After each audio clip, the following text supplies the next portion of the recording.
Well, greetings, everybody. Welcome once again to the Rec Poker Podcast. Our official sponsor, as always, is Running Aces Racetrack, Casino, and Hotel. And our other sponsors are Learn Pro Poker and Website AMP. In this Chats edition of our podcast, which is actually number 200, we have a chance to hang out with Chad Holloway from PokerNews. Really excited about that. But let's first introduce our panel tonight. My name is Steve Fredland. I go by Rec Poker Steve in our PokerStars home game. And Sammy Farha says, just play every hand. You can't miss them all, which I'm not sure I agree with or not. How about you, John? I'm John Somsky, Poker Geek MN everywhere. And I have a quote from Benny Binion: trust everyone, but always cut the cards. And I'm Rob Washam. I'm Radman50 on Twitter and at the home game. And Katie Lederer once said, the cardinal sin in poker is not playing dead cards. It is not miscalculating your odds. It's getting emotionally involved. Very good. Well, a couple of quick things before we bring in Chad. One new thing, our home games, you guys know we keep expanding those things. There's too much demand for what we're doing there, but we are going to add a Friday morning at 5 a.m. Hold your breath. It's okay. 5 a.m. Central Time and a noon Central Time because we got all these folks in Australia and Europe. They're saying we want in. So it's open to anybody, but we are adding a 5 a.m. and a noon Central Standard Time home game. And also you can join the community for free at rec.poker. And if you want to go premium, use the code RECPOKER. You get $10 off your first payment.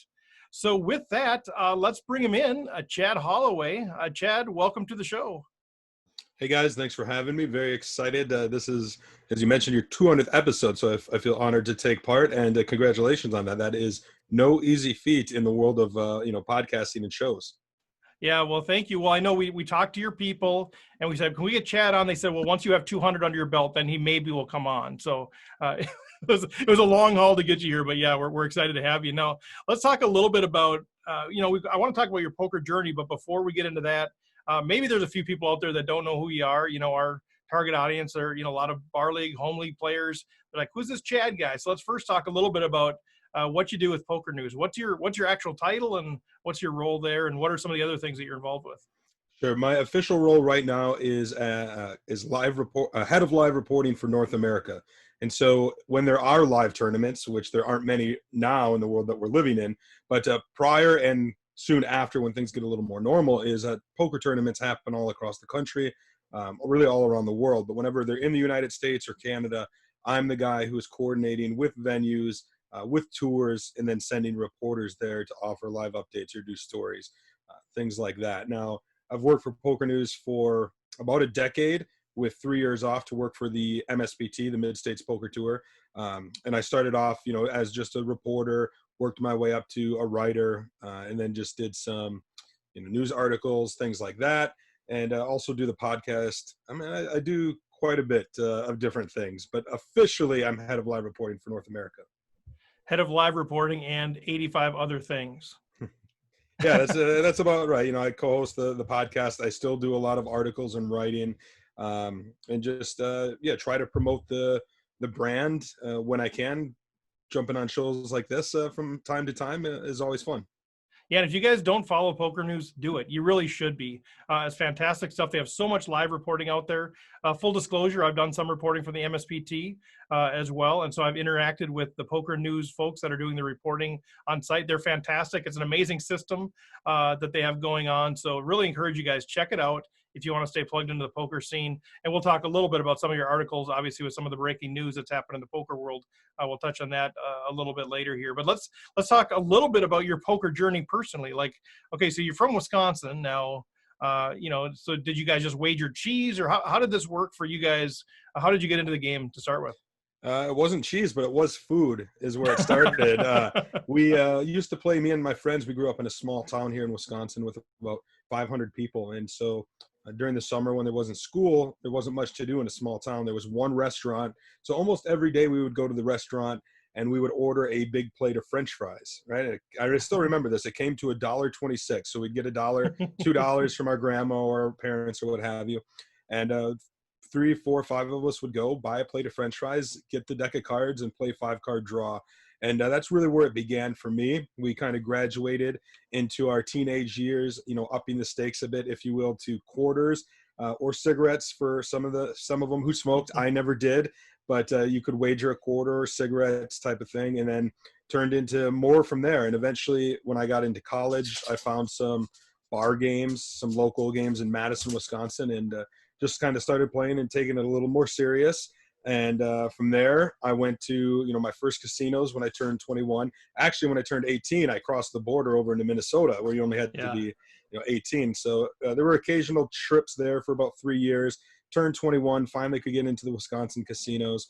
But really didn't start taking things serious until 2007. I relocated to New Orleans, where I attended Tulane Law School for a bit, and ended up traveling down to Harrah's and playing there. And back then in 2007, if you knew a little bit about poker, you were going to win 9 times out of 10 when you visited the casino. It was just that much easier. There was 1 or 2 people at each table who knew what they were doing, and then the rest were just trying to get lucky. Whereas nowadays, it's 8 or 9 people at the table know what they're doing. Maybe one guy doesn't. Everyone's just gotten caught up to speed. But back then, I was doing quite well, ended up dropping out of law school, not knowing what I was going to do with my life. And in 2009, I got an internship with Bluff for the World Series of Poker. So that was my first trip out there. Just used my knack for writing. I did some writing in college and in law school, and turned that into a poker career, because after 2009, 2010 WSOP rolled around, PokerNews offered me just a freelance position, but I guess I impressed enough that I soon got hired on staff, and kind of the rest is history. Yeah, it's such a cool story. I have a million stories kind of along the way. And let's start at Tulane. So doing the law school, looked like you were going to go down that road. Fill in the blanks a little bit for us. Was it sort of a, this isn't for me thing, or was it that poker was just such a draw, or, something else going on? So talk about that transition. Did you just kind of make the decision at that point, I'm going to pursue poker, or was it something different going on? No, it really wasn't poker that drew me away from it. It was a combination of things. I never had a huge passion for law school. It was just, I was a history major. And so it was the logical step, I guess. I could maybe get into teaching or something, but I wanted a job that was going to pay well. And so I thought law school, and I did all right on my LSAT and got accepted to Tulane. And New Orleans was a world away almost from Wisconsin. It's straight up north, but north-south, but it's, the culture and everything couldn't be more different. And I really fell in love with it. And I still do love New Orleans quite a bit, but got into, doing the law school, taking the classes, and I was playing poker too much. I'd skip classes to go down. I'd take my law books with me, and I'd be studying at the table. I still do read at the table to this day. And just my grades slipped. I wasn't giving it 100% like I really needed to, and kind of just realized after a bit that, like, I'm not going to be able to bullshit my way through this, if you will. I'd been accustomed to kind of doing that in college and even high school. Like, it just was easy to kind of get through it. And I'm like, this is going to be a little bit different. You really need to commit to this. And are you sure you want to commit to this? And like I said, I just wasn't sure I wanted to go down that path. And so I ended up moving back to Wisconsin, really not knowing what I was going to do with my life. I knew I would be playing poker, but not as a profession. I didn't think I was going to make it. It was just kind of keep my head above water. And I didn't have a bankroll at the time. I was poor. If I could afford a $100 buy-in, that was it. And if I lost it, it was got to wait a couple more weeks to get paid. Yeah, those are tough spots in life, right? We all have those spots where you kind of know this isn't what I want to do, but I don't necessarily know what's next. And so I'm sure that was a soul searching sort of period of time for you. So then Bluff Magazine thing. I'll tell you this real quick. I shared this story a few times, but it's, this was, so when I moved back to Wisconsin, I took a job at a call center for Land's End, which is a clothing company. They send out their catalogs, people call in. And there are 3 different call centers throughout Wisconsin, each with a couple hundred operators. So maybe like 500-600 operators on any given shift. And I'd say 95 to 99% of them are women in their 50s or 60s. It's just kind of a side gig for them. I was in my 20s at the time, and it was really rare I think there were 2 guys in the entire building who were in their 20s answering phones. Well, I was going through this, identity crisis, if you will. Is poker something that is for me? I've been on a downswing. Is it time to just give it up? I don't know what I want to do. I was, just starting to write about it and not really gaining much traction. And so as I'm thinking this, this is going through my head. One night I take a call at work. It's a gentleman, and I take his order. He's ordering some pants, and I go through it. After 10 minutes, we get to the end where I get to see his information. We're going to check him out. And I see the name. And as soon as I seen the name, the voice clicked in my head. It was Steve Danenman. And I said, I hate to be unprofessional, but Steve Danenman as, runner-up in the 2005 World Series of Poker main event, Steve Danenman. And he kind of laughed, and he said, yeah, it was. And we chatted. And that was a big turning point for me, because I thought to myself, of all the operators who randomly get assigned these calls, nobody in this entire company, nobody would know who Steve Danenman is but me. And it would mean nothing to anybody, but it means a lot to me. So to me, it was like just a sign, like, okay, poker is for you. Keep going with this, keep playing. And, I went back to the casino and I hit a little upswing. My confidence was up, and here I am now. That was probably 12 years ago now. And, making a career out of the poker world. I have a bracelet to my name too. So it was a life-changing call from Steve Danenman of all people. I love that. The butterfly effect, right? Right. Have you ever reached out to him again since and let him know about kind of that you ended up in the business? Yeah, I have. I know Steve, fairly well now, Yeah. getting to the position I'm in the poker world. And I don't remember where it was, if it was in Vegas or some other casino, but I had the opportunity to actually tell him that story. And he got a little kick out of it. And, I just said, you don't know it, but thank you for ordering that pair of pants. Right, exactly. That's a great pair of pants. You should have him sign them and give them to you at some point. No, that's super cool. So Bluff Magazine, how does that come out? You just happened to, were you plugged in to the scene at that point? Were you looking? Did they reach out to you? Like, how did that Sure. whole internship piece start? So at that time, I was just really trying to break into the poker world. I had reached out to all sorts of people in the community, people I read in magazines, Card Player Magazine, Bluff Magazine. They had bylines. Some of them had emails or what have you. So I just really started reaching out to anybody asking for advice. And I must have seen something in Bluff Magazine or somewhere. I mean, this was kind of before social media was too big, but somewhere I must have seen that they were looking for help for the 2009 World Series of Poker. So I applied or reached out. I had a little bit of a resume or portfolio at that point, and they offered me a position. It was paid, but it was also break even, right? Like by the time I travel out there, by the time I pay for food and find a place to stay, I was going to break even. But being the fanboy that I was, just looking for experiences, I thought, I'm going to do it, obviously. So I took out a loan from the bank here because I had zero money. I drove out to Vegas and interned them, wrote some of the tournaments and just experienced my first WSOP. I was a fanboy. I got pictures with, Doyle Brunson and Mike Matisow and all the people you had seen on TVs in the 2000s. I was wearing patches left and right. Like, I was just, to me, that was it. Like, I'm living my dream. Poker. I'm at the World Series of Poker. I'm not really playing anything. I can't afford to play anything, but after this is done, I get to go back home, and that's going to be it for me in poker. And now I'll get a real job, and I'll start, at that point, I think I had decided, like, all right, law school didn't work out, so I'm going to go to be a teacher. So that's what I did. Came back from the World Series of Poker, and I went back to college to get my teaching degree. And I took all the classes. I have all the credits, and, it was an accelerated program. And so in the beginning of 2010, I started student teaching. And so for 3 or 4 months, I went unpaid every day teaching 10th grade high school history and a few other high school classes. And the World Series was starting to roll around. And I thought, you know what, let me just see what's going on, if anybody's looking or what's out there. And the year before, I had met Mickey Doft, who has been in the industry a long time and worked for PokerNews at the time.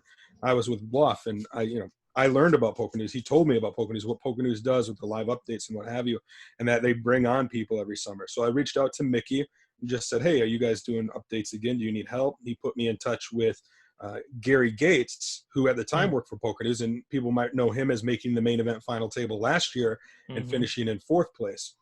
Well, long story short, I'll try to no, it's good, man. this down. Yeah, Gary Gates was leaving.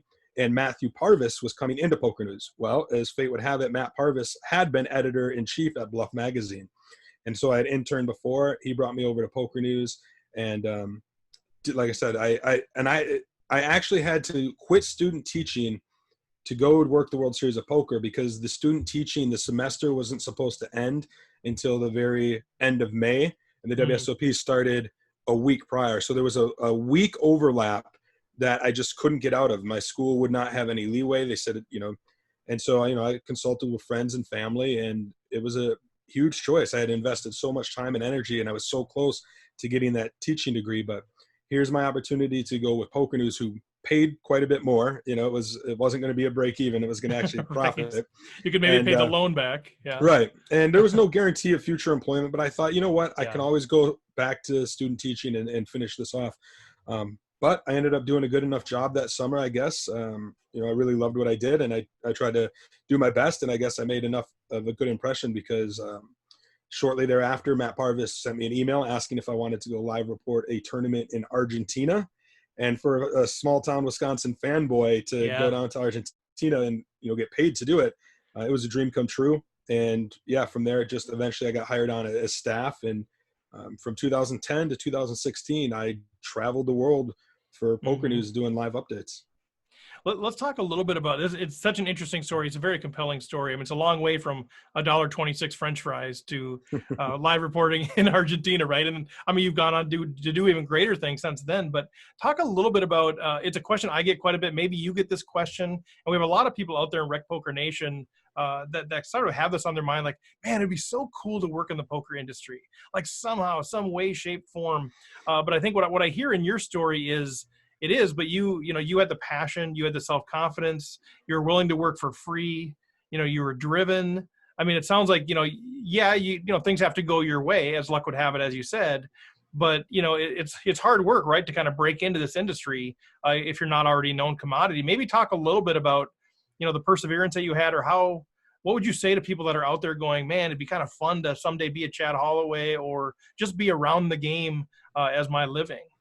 Sure. And I get asked this quite frequently, people reaching out on social media, and I tell them the same thing that people told me when I first reached out, asking how to break into the industry. And really, I was met with a lot of, don't do it, or it's hard, or, it's facing an uphill battle sort of thing. And it really is, because there are only a few positions. It is tough. It's very competitive.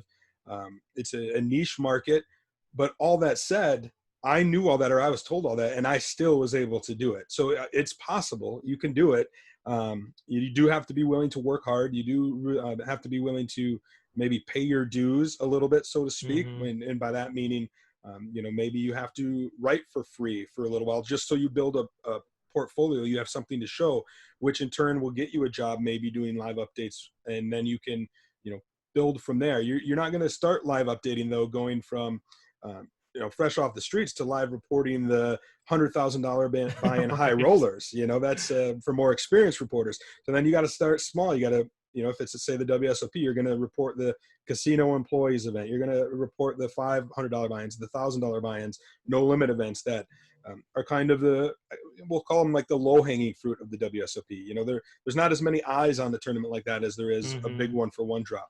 But if you do that and you come back the next summer, and then the next summer, you kind of work your way up in the industry, you get to know players, and you just kind of start establishing yourself as a poker reporter. And, along the way, you got to do things. You got to make sure you are staying on top of the news. I always encourage people to get your name out there, get a Twitter account, get on social media, start interacting with the players, with the tours, with the casinos, and just kind of make a name for yourself. And if you work freelance, which most reporters start off working freelance before they're ever able to get like a salaried position or a full-time position with a company, make those connections, network, and just make sure they know that you're there, that you're available, and kind of be willing to do whatever needs to be done and do it right. And realize, like most industries, success isn't going to come overnight. It might, if you're playing poker, you could win a tournament and boom, right, you have that success. But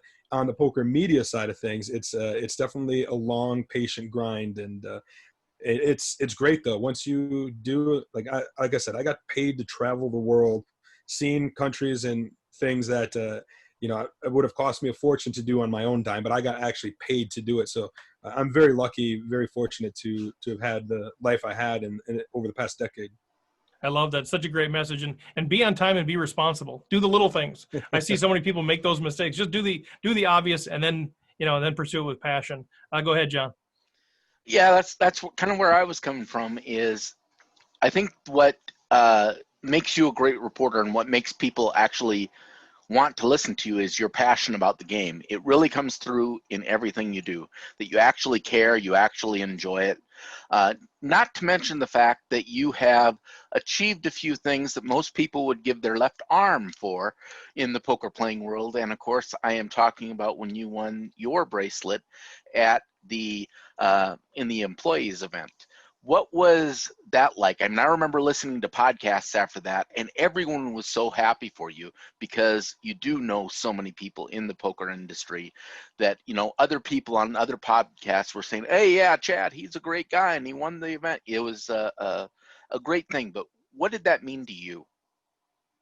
I mean, winning a bracelet as a poker fan is the ultimate dream. So it meant a lot. I had always hoped to compete for one, and it kind of came out of nowhere, if you will. Like, I thought I was going to maybe win a circuit ring at first, and then kind of work my way up, if you will. In that year for 2013, we were contracted by Caesars to do the live updates.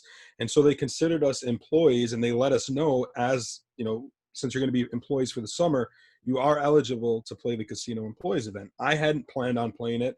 Most people hadn't. We found out like a week before that we could. And so I'll never forget, I was down in New Orleans, not living there at the time, but back there for the WSOP National Championship. The Circuit National Championship was held there that year. And they had a player party. And as the player party was on a steamboat, a riverboat that was on the Mississippi. And so they took us out for a spin for 3 or 4 hours. Everyone was drinking, having fun. And I was talking to Nancy Birnbaum, who is a Florida pro I knew from the circuit quite well. She said, are you going to play anything this summer?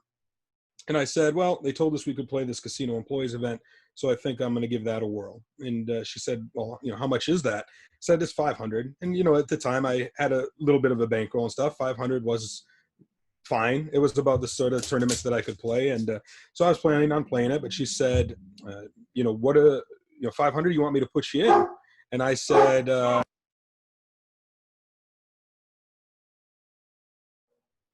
Oh, you cut out there, Chad. Chad, you're on mute right now.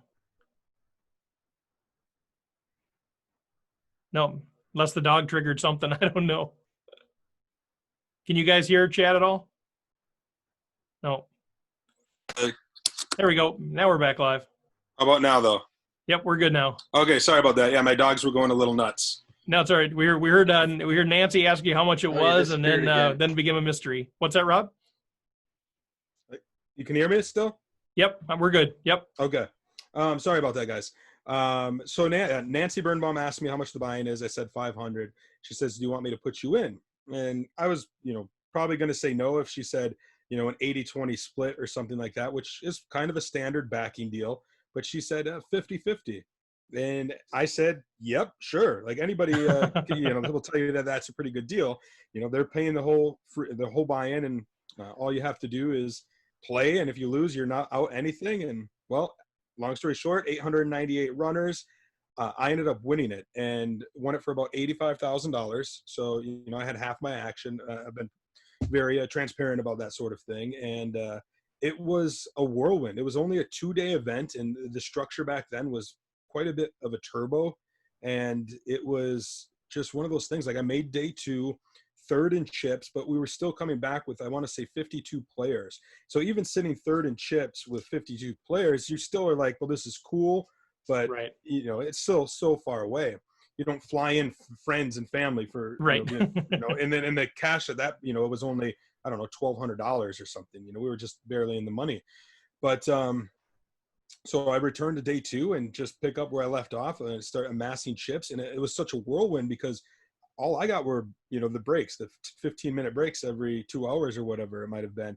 I didn't have a lot of time to let my family and friends know. Fortunately, it was being live reported on PokerNews and what have you. And I did have some other friends like spreading the word, but it was a long day too, 13 hours or something like that. I was exhausted, but, ended up winning it. And fortunately what my Wisconsin family and friends weren't there.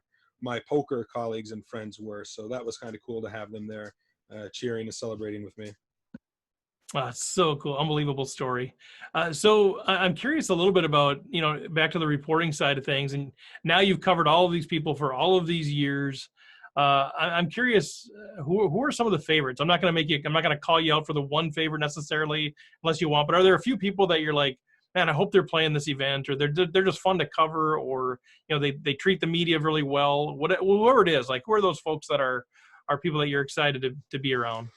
Well, the one I was always really excited because he was one of the reasons I fell in love with poker in the first place was, and unfortunately he's passed away a few years ago, was David Elliott, the Devilfish.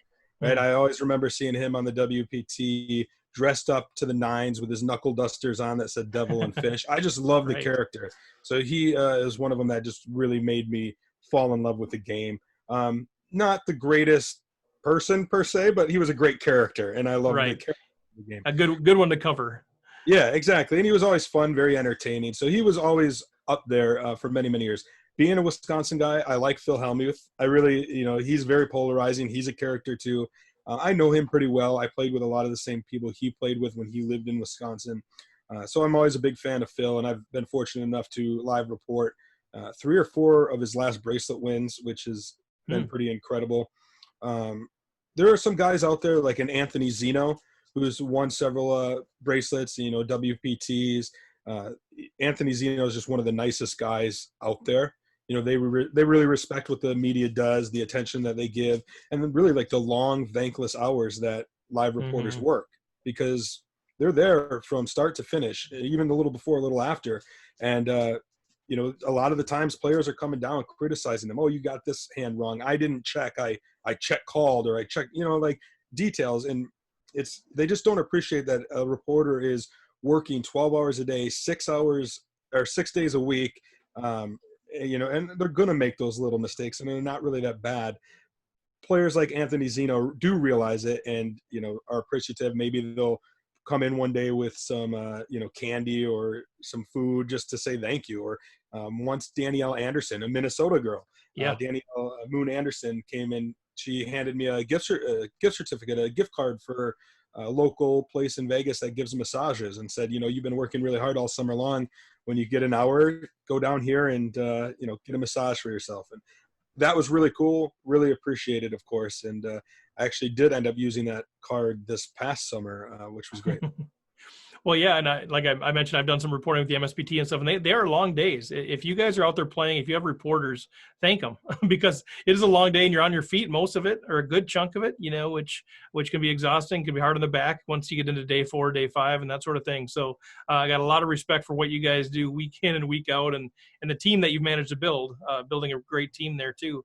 Let's shift focus a little bit specifically then on Mike Sexton. So the news just came out. We're recording this on September 7th, and the news just came out that Mike has passed away. And you did a phenomenal article on that, and I've seen a number of tributes, of course, from poker players, from the media, from all around the world, of course, for Mike. So I'd love to have you share a little bit about your experience with Mike, maybe some of your favorite memories, or what you want to share with the Rec Poker Nation. Sure. Give quick credit to Mo Nuara and Matthew Pitt. They also contributed to that article, doing a lot of research on Mike and his accomplishments. Like so many others, we were really shocked and surprised, by when news broke that he was ill and that things weren't looking good, and that it was kind of just a matter of time. And then, of course, yesterday word broke that he did pass away, surrounded by his family. And I too have been enjoying everybody's stories, and Mike was one of the, if not the nicest guy in poker. I will say he's the greatest ambassador poker has ever seen. I've never seen him say no to a fan. I've never seen him get grouchy. If he ever was impatient or not having that passion for poker.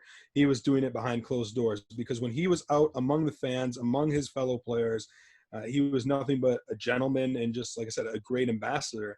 And I always felt a nice kinship with him because, like me, he works in the poker industry, but he also plays and he enjoys playing, you know? So he always said, I was just watching an old interview of his earlier today where he said, you know, he always thinks of himself as a player first and a commentator second, even though everybody knew him more as a WPT commentator for all those years. And I'm kind of in the same boat. Like, I consider myself a player first, but most people know me because of what I do, you know, in the poker media and with PokerNews and at the time, one time MSPT.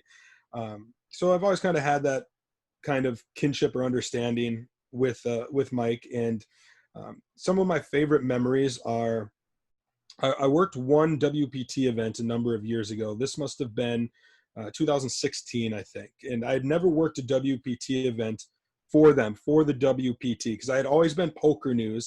And at the time I was MSPT.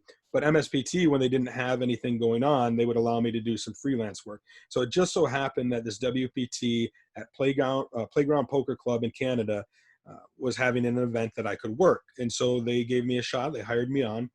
And where we were staying was in Montreal, and it was about a 30-minute one-way ride to the venue. So every day we would get up, we'd all pile in the van and go to the venue, and then at night, same thing. We'd all get in the van and go back. And Mike Sexton was in said van. You know, he was the WPT. The WPT really is a family. And it may have only been for this one event, but I was part of that family for that one event. And they welcomed me. Mike welcomed me. And it was very special. You know, he was in the van. He was, like I said, when he came down from his hotel room, he was dressed in his suit and he was ready to go. Like he had a job to do. He was going to be an ambassador. He was going to greet the players. And from the moment he got down to the hotel lobby, that's what he did. And he was kind enough to entertain me with, you know, when I asked some questions on the rides to and from the casino and the hotel, he would, you know, be very open and shared a lot of stories. You know, I'm a big poker historian, if you will, and I knew that he was very close to Stu Unger back in the day.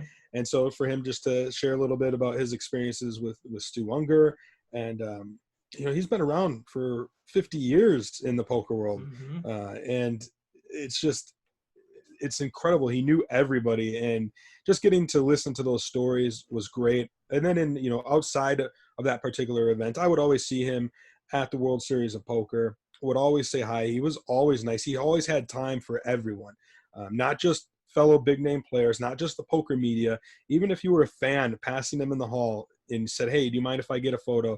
He's not only going to stop and take that photo with you, he was going to have a conversation with you. And, you know, if it was a good conversation and you seen him next year, he's the sort of guy that would remember you. And I think that's just why he was so universally beloved. He had a passion for the game. Like John said, you know, having a passion really shines through, and it really will help you rise in this poker world. And Mike Sexton had a passion for poker even before the poker boom. You know, he had a lot of ideas that might have seemed crazy at the time, like the Tournament of Champions, but that came to fruition. And you know, he's in the Poker Hall of Fame class of 2009. He was the only person inducted that year, and I think that's kind of fitting because he does stand alone in his contributions to poker, if you will. And I don't know, I'll always cherish those rides that I had just described with you with Mike. And then one that just sticks out in my mind a little bit too. This is nothing special, but it is really, I think maybe the last time I seen Mike was last year at the World Series of Poker. Party Poker had a party. I was under the impression that it was going to be a dinner party. So me and my PokerNews colleague, we got the invite and we went over to, it was at Caesars at some restaurant. And we just thought we were going to eat. And then, you know, an hour or two later, we would go back to work. Well, we get to this restaurant, which had been basically cleared out and reserved. And long story short, it wasn't just a dinner. It was this huge party, you know, open bar, hors d'oeuvres, hundreds of people. It was just this. I've been going to Vegas for the World Series of Poker for over a decade. This was the best party I've ever been to. It was great. It was a lot of fun. Anyways, at the end of the night, they closed down where the party was being held, and we learned that there is an after party at one of the suites, and we got invited. So of course we go up there, and we get off the elevator, and the first person I seen was Mike Sexton, and he was kind of sitting on a ledge of a fountain and just all by himself, kind of. And I went up and I said, "Oh, hey, Mike, how you doing? How you been?" And he quick turned it on, like I said, like he does. He's on. He's like, "Oh, hey, how you doing?" He looked up, and I'm like, how do I say this? Mike Sexton had a fun night that night. He was he had a few drinks, and I'm like, okay, this is why he's sitting by himself. He just is taking a little time. And I just remembered, I was just so impressed, like, because it was late. We had been staying up, and I'm like, I guess this was last year. He must have been 71, and he was there staying up with all the young guns, if you will, of poker and the party poker people. Like, he was going to be there to be the ambassador, to do the job, to rub elbows with his friends, colleagues, and the fans. And I don't know, that one sticks out in my mind because it's just he just always was go go go, and he certainly was there. Well, if you're just listening to this podcast, you don't see Chad smile as he's telling these stories. So it's fun to see the life in you as you're recounting these stories with Mike. It's fantastic. I wish, I'm jealous of anybody that got to know the guy, because I think there's those larger than life people out there, and what I sense is in all of the stories that I hear, it's all authentic, sort of genuine response to him. Frankly, when some people die, everybody's trying to say the best thing they can about the person, and I think sometimes it feels forced, frankly. With Mike, it doesn't seem that way. It seems like he genuinely was the real deal, and he's going to be missed. I've been around the industry a long time. I've gotten to know a lot of people. I hear things about players, right? Like their public versus their private personas, or things they might have done that haven't come to light to the larger masses. And I can honestly say, without a doubt, I've never heard anything bad about Mike Sexton. And as far as I know, I haven't seen anybody else saying that they have either on social media or things like that. Yeah. It's just so unique to the poker world to have somebody like that who is just so respected and beloved, and with nothing bad, no blemishes on their records that right. Seem to be there. Even with there's some pros who are associated with online poker sites who, because of what happened with the online sites, they got blemished a little bit. Mike Sexton was with Party Poker, who pulled out of the market, who did the kind of the right thing, and it's just almost fitting. That's just who he was. He was just a shining light in the poker world, and I'm very, very sad that he's gone, but that the light from it, or just his mark on the industry, is going to be felt for such a long, long time. Well, and you hope people are going to see that. They're going to go in. Hopefully that's going to inspire the next round of leaders to say, I want that to be my legacy. Maybe I've made mistakes or whatever, but I want to actually aspire to be remembered like this when I pass. So hopefully that will inspire the next generation. And you mentioned, as a player, and I knew he was a player. I knew he had some success, but I didn't realize this until I started reading your article and then doing a little research. $6.7 million in tournament earnings, World Series of Poker bracelet, WPT title. This is the real deal. So, it's not just some ambassador that was there because of his good looks and his eloquence. He was a very legitimate player. Did you ever have a chance to play with him at all? I don't think I ever had a chance to play with him, unfortunately. Trying to recall, there may have been like a charity event or two. It certainly wouldn't have been at a big tournament or anything like that. I do remember one time when he was more of a player, if you will. Like, of course he was a player. He won a bracelet. He won a WPT. But the time he stepped up to poker's biggest stage, if you will, was the first ever 2012 big $1 million buy-in, big one for one drop. And we were kind of surprised, like, wow, Mike Sexton is putting up $1 million. And, right. Of course he had backers or the right friends and things like that. And he was pretty clear about that, but he went, and the intensity that he had and how serious he was taking that. And he ended up cashing in 9th place. It was his largest ever career score, and I know that one meant a lot to him. That score meant a lot, that he was able to go up against, some of the young Germans and a lot of the young players and still represent the old school. He used to talk a lot about the old school because that's what he's from. Like I said, he was with Stu Unger and those guys back in the day. And so that was one of my favorite moments. I was there. I witnessed it happen. I wasn't there when he won his bracelet in, I think it was 1988 or 89. I wasn't there when he won his WPT. So to actually be there, that was one of my favorite Mike Sexton moments, is, as him as a player. Well, just so much respect coming out of it. You mentioned the old school. He'd talk about that, like, part of the old school, but he had so much respect for these young guns, the math wizards. I mean, he wouldn't be like throwing them under the bus like, oh, these young, he'd just say, man, they're good players.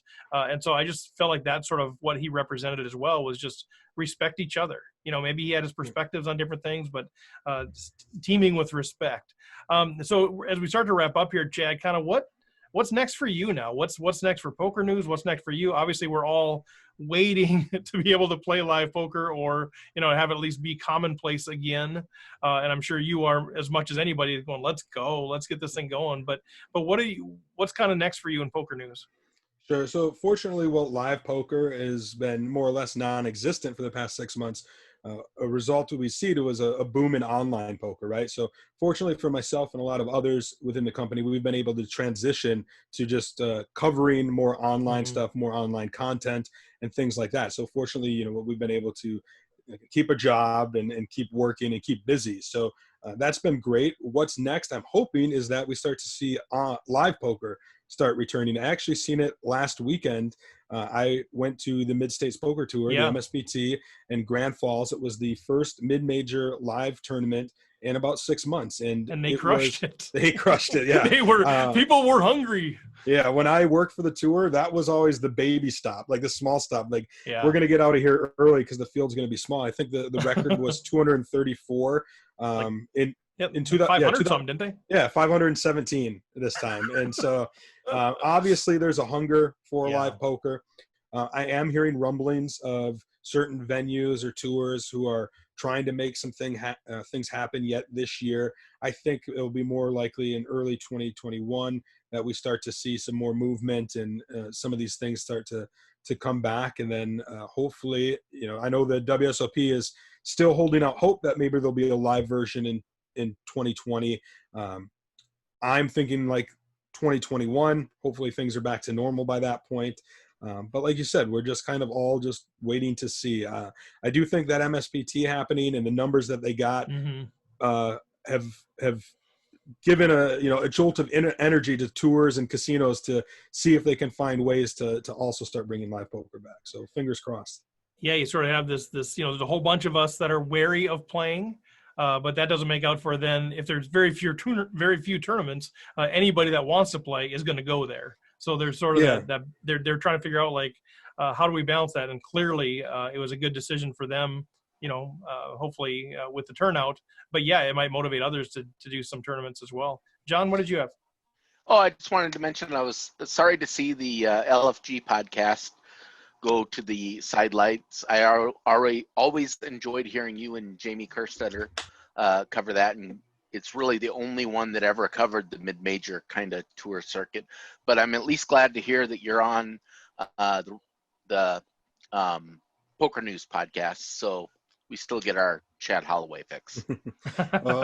I appreciate it, John. It's kind words. We had a great time doing that podcast for it was a solid 2-year run, and it was no reason other than kind of just a business decision. They wanted to downsize the number of podcasts that they were supporting, really focus on just the one.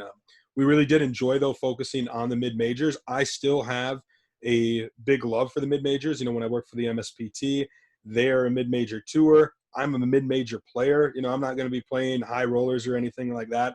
I'm going to be playing those $1,500, those $1,100 type of buy-ins while taking the occasional shot. So I'm still going to do my best to give some love to the mid-majors via the PokerNews podcast or via articles on PokerNews and things like that.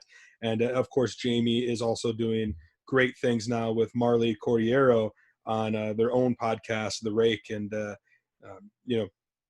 me and Jamie, I'm sure, will reunite at some point for something down the road. Yeah, good. That's so good. So as we wrap up now, I guess I challenge you what words do you have for our rec poker players out there? So we've talked a lot about the industry. We've talked about, maybe getting into the industry if it's something of interest, but we talked about your experience with PokerNews, but we haven't even touched on you as a player really, other than the bracelet. Obviously you could bring a lot to the table strategy wise for our folks. So I'm curious, as you have players out there that are playing home games, they're playing bar leagues, they're playing these small buy-in tournaments, and they're going, man, I don't know if I'll be able to become a pro or not, but I want to keep moving up in stakes. I want to get better at this game. What advice do you have for them as players to advance through the rankings? It's interesting, this game of poker, as I talked about, like 2007, the game is so different even, in 13 years. Yeah, I feel like I got years. screwed. I missed out on that. I didn't start playing until like 2010, and everybody's saying It used to be so easy. I'm like, it's not easy, especially for me. I actually had the opportunity, Jonathan Little, who is a well-respected player and poker coach and author, he asked me to do a chapter in his book, Excelling at No Limit Hold'em. This was a few years ago now, and he asked, to just do a pitch. What would you like to write about? And he was getting some big name players with much more impressive resumes than me. I'm like, do people really want to hear too much strategy from me when they could be reading it from Alex Fitzgerald? Exactly. Yeah. And so, but I said, what I do have is I have been around for a while. I do know the history of the game, and I've had a front row view to the evolution of the game just from being a live reporter, let alone a player. And so I said, here's what I'd like to write about. I would like to write about how poker has changed from 2003, 4, 5, 6, 7 to now, and the sort of things that we've seen back then, like when somebody would raise pre-flop, they would raise 3 times the big blind, whereas now you hardly ever see that, and it's almost min raise or 1.2 opens, and just little nuances like that. And so he said, sure, go for it. And I was honored because he decided to lead his book with that chapter. It's chapter 1 in the book. I didn't know that would be the case at the time, but he said it really sets a good tone for strategy talk and the evolution. And then this leads into my answer to your question is always be looking to evolve your game, right? The game is going to change. If you learn to be the best poker player right now, today, in 2 years' time, if you don't continue to study, if you don't continue to improve, you are going to be outdated. You're no longer going to be the top poker pro. And that's why we see a lot of these players that were the top poker pros during the poker boom years, while they still may be famous, we still know them, they still have name recognition, they don't have the success, they don't have the results, they don't have the money that a lot of these other young up-and-comers who are doing a lot of studying, who are currently looking to improve their game, do it. And so I'm not saying you have to study as much as those guys. You don't have to use solvers and things like that. I don't even use that stuff. I know what they are. You should at least know what they are, kind of how they work, but it doesn't mean you have to be, using it as much as them. It's just being aware of how the game is changing and then adapting accordingly. Know what ranges mean. Know what, even if it's more simple, know what a continuation bet is, delayed continuation bet, and get familiar with the terminology and realize it. Because once you know it, then when you're playing, you start to see it, and you can either adapt to it. You can start, putting it into your own repertoire of moves that you might make.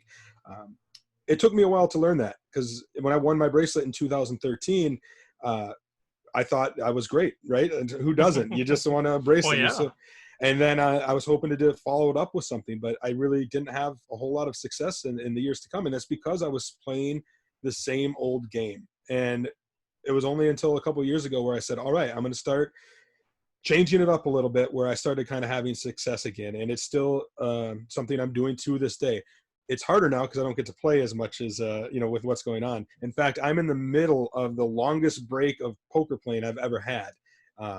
So I'm hoping that when I do get back to the tables, it'll be, I'm ready and roaring to go.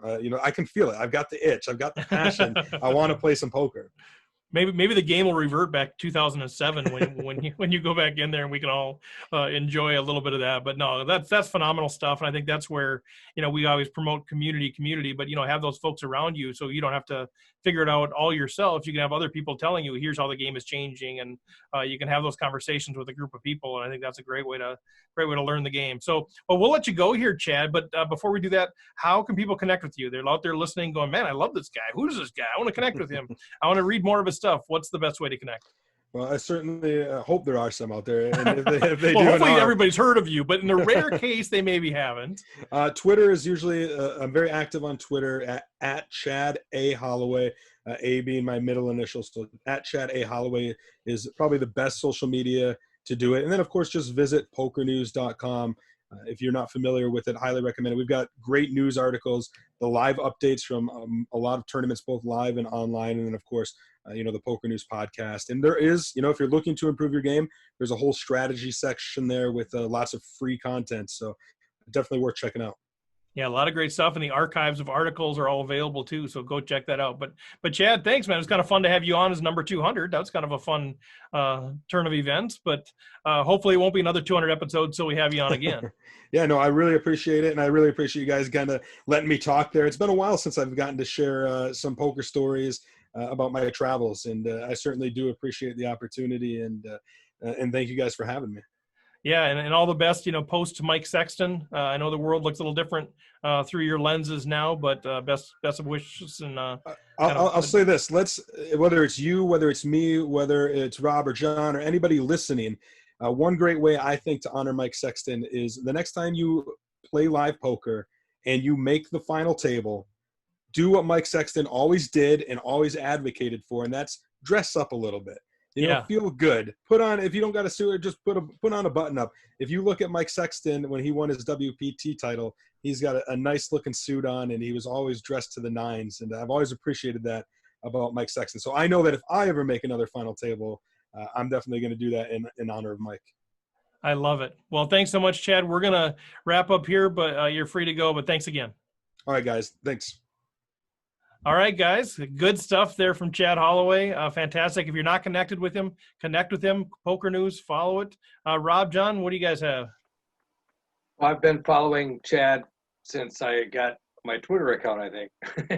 And you'd almost feel like you know the guy because he's such a great ambassador for the game. He's been there through a lot of stuff. He's seen a lot of stuff. And I remember when he won his bracelet because it was like I was cheering him on.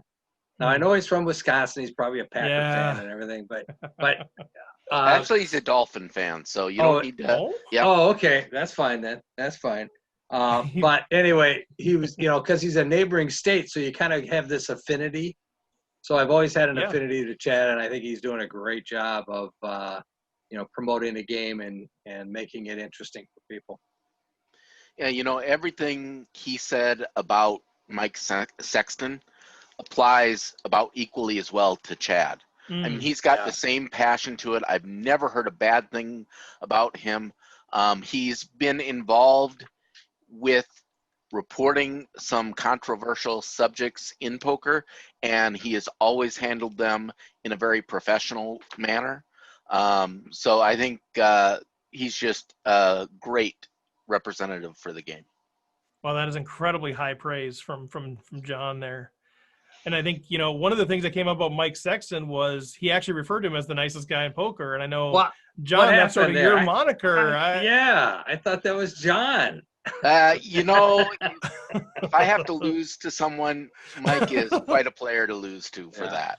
I have no problem with that. Right. No, right. You finish second place to Mike Sexton in anything, you're running pretty good. But maybe that does leave an opening now for officially you to become the nicest guy in poker. Well, you never know. Actually, Chad might give me a run for my money there too. I think so. Well, just, as a fan of the game, as a fan of the industry, as somebody who's on the outside sort of tried to help poker become more mainstream and more accepted in certain elements of our world.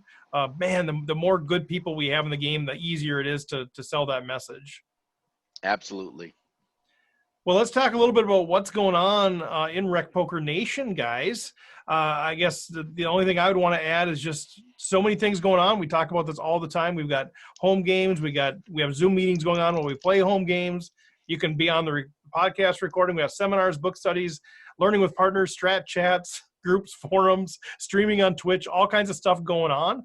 Frankly, it's even overwhelming for me. But that's why we have the website and that's why we have the newsletter. So If you're not a member already, you can become a free member at rec.poker, or you can sign up for the newsletter and kind of stay plugged in that way. So just a reminder that we're not giving you all of the updates on the podcast anymore. We're really relying on you to go to the website and get on the newsletter and check those things out. How about you guys? Well, first thing, I had a couple of questions come in regarding our home game format. So I wanted to remind everyone, we have 3 different distinct series right now. We have our No Limit Hold'em series. That's played the first Wednesday of every month. And then there is a Player of the Year points race for that. And there'll be a Tournament of Champions at the end of the year in December for that league. We also have our mixed game series. That's played the second Wednesday of every month. And we're never going to play just plain No Limit Hold'em in that series. It's going to be mixed games like Horse or Badoogie or PLO or 5-card draw, all of those types of things. And then, of course, we have our nightly series. So every other night of the month, we have the nightly series tournament that you can play, and the winner of those tournaments get a bronze pin, and then there is a Tournament of Champions for all of the winners in that month the following month. So keep track of all of those, and just because you win one of them, the points don't count towards another series, but just wanted to make that clear for everyone. And of course, soon we will have our international series with the games that we're playing on Friday. And we're not planning on doing pins for those at all, right? That's just podcast shout out, and we'll kind of see, I guess, if it grows big enough. But we want to make sure that the pins are earned through a big enough field, right? Exactly. And of course, you don't have to be international to play that series. If you would like to play with people from Australia or people from Europe, then go ahead and, of course, if your schedule allows, sign up for those times. That's the hard thing. Podcasts are great in that it's easy to make an international, worldwide format that people can listen to and participate and share in. But when you want them all to sit down and a poker player together, time zone issues make that a little bit challenging. For sure. So jump on there at 5 a.m. I'll be on there on occasion, Friday mornings at 5 a.m. playing with our Australian friends. So jump in there if you can. Then we did have our No Limit Hold'em series played on September 2nd, and we had Fergie 56, Kim Kilroy.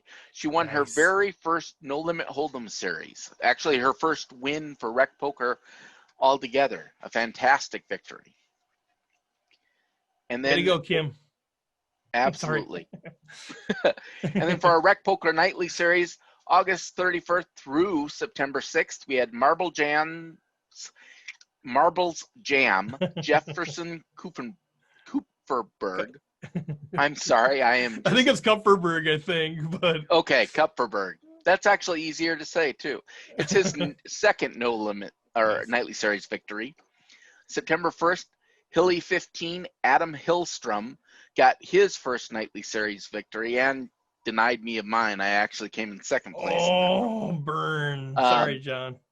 But you already got like 5, right? I think not all Nightly Series, but yeah, I've got 5 wins total, but I still needed to get that Nightly Series victory so I can qualify for the Tournament of Champions next month. True. Good point.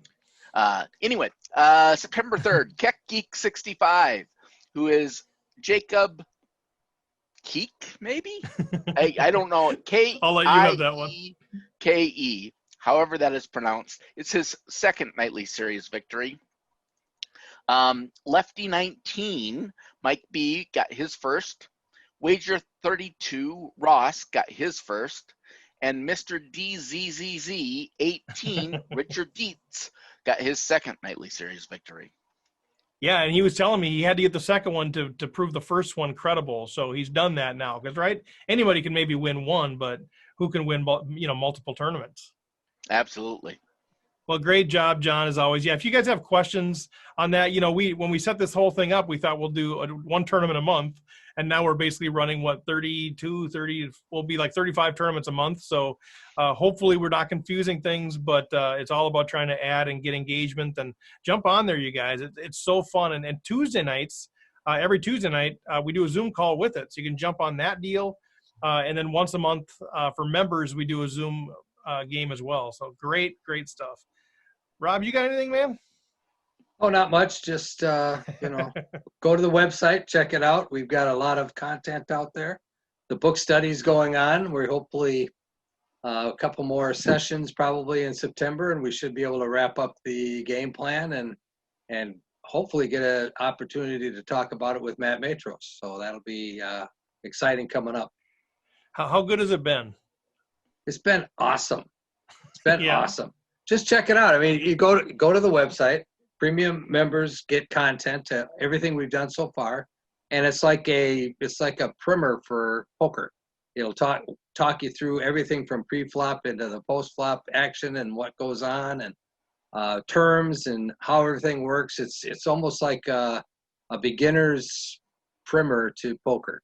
Gets you started. I think it's been one of the best. I've never seen anything that would take a beginning player and make them competent better than this. It really teaches you about balance. The only thing it's really lacking is just understanding the reasons behind all of it, which you have to learn in order to go to the next stage or in order to make adjustments. But it gives you a really solid foundation, more solid than just about anything I've seen. Yep, I agree. Well, it's been great.